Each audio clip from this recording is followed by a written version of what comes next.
बृहस्पति जी का मनुष्य यज्ञ ना कराने की प्रतिज्ञा करना। युधिष्ठिर ने पूछा, तपोधन, राजा मरुत का पराक्रम कैसा था? उन्हें इतने स्वर्ण की प्राप्ति किस तरह हुई? इस समय वह धन किस स्थान पर पड़ा हुआ है और हम लोग उसे कैसे प्राप्त कर सकते हैं? व्यास जी ने कहा, राजन, महर्षि अंगिरा के दो पुत्र हैं, एक महान तेजस्वी बृहस्पति और दूसरे तपस्या के धनी संवर्त मुनि। ये दोनों व्रत का पालन करने में एक समान उत्साही थे, किंतु आपस में बड़ी लाग डांट रखते थे। बृहस्पति अपने छोटे भाई संवर्त को बारंबार सताया करते थे। बड़े भाई के अनुचित बर्ताव से तंग आकर संवर्त धन दौलत का मोह छोड़ घर से निकल गए और दिगंबर होकर वन में रहने लगे। घर की अपेक्षा वनवास में ही उन्होंने सुख माना। इसी समय इंद्र ने समस्त असुरों को जीतकर त्रिभुवन का साम्राज्य प्राप्त किया और अंगिरा के ज्येष्ठ पुत्र बृहस्पति को अपना पुरोहित बना लिया। इसके पहले अंगिरा के यजमान राजा करंदम थे। उनके समान बलवान, सदाचारी और पराक्रमी कोई नहीं था। वे बड़े धर्मात्मा थे और तेज में इंद्र को भी मात करते थे। उन्होंने अपने गुणों के प्रभाव से संपूर्ण राजाओं को वश में कर लिया था। कहते हैं वे इस मानव शरीर के साथ ही स्वर्गलोक को चले गए थे। तत्पश्चात उनके पुत्र अभिक्षित इस पृथ्वी के राजा हुए, जो ययाति के समान धर्मज्ञ थे। वे पराक्रम और गुणों में अपने पिता के ही समान थे। उन्हीं के पुत्र राजा मरुत थे, जिनका पराक्रम इंद्र के समान था। समस्त भूमंडल की प्रजा उनमें अनुराग रखती थी। महाराज मरुत और देवराज इंद्र ये दोनों एक दूसरे से हमेशा लाग डांट रखते थे। मरुत बड़े पवित्र और गुणवान थे।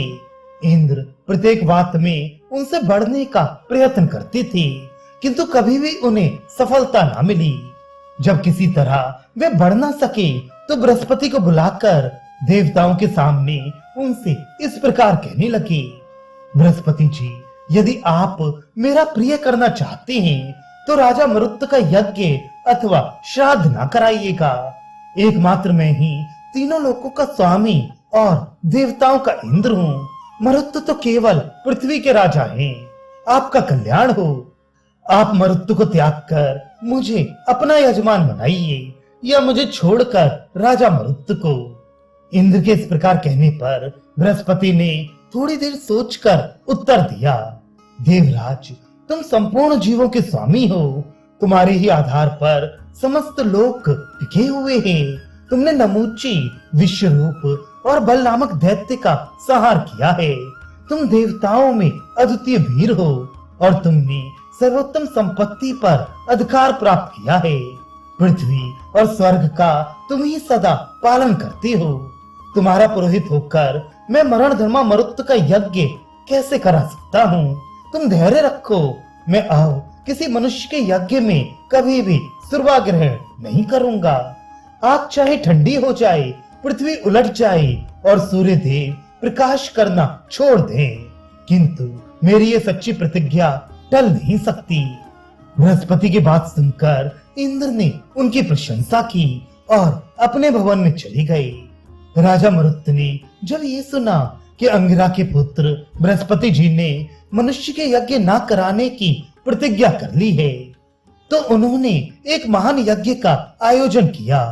मन ही मन उस यज्ञ का संकल्प करके वे बृहस्पति जी के पास गए और विनीत भाव से बोले, भगवान, मैंने पहले एक बार आकर जो आपसे यज्ञ के विषय में सलाह ली थी और आपने जिसके लिए मुझे आज्ञा दी थी, उस यज्ञ को अब मैं प्रारंभ करना चाहता हूँ।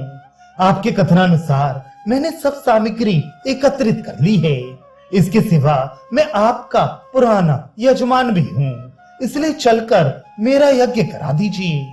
बृहस्पति जी ने कहा, राजन, अब मैं तुम्हारा यज्ञ कराना नहीं चाहता। देवराज इंद्र ने मुझे अपना पुरोहित बना लिया है और मैंने भी उनके सामने प्रतिज्ञा कर ली है कि मैं मनुष्यों के यज्ञ नहीं कराऊंगा।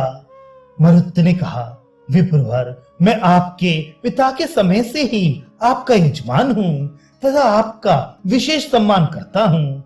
आपके चरणों में मेरी बड़ी भक्ति है, अतः आप मुझे स्वीकार कीजिए।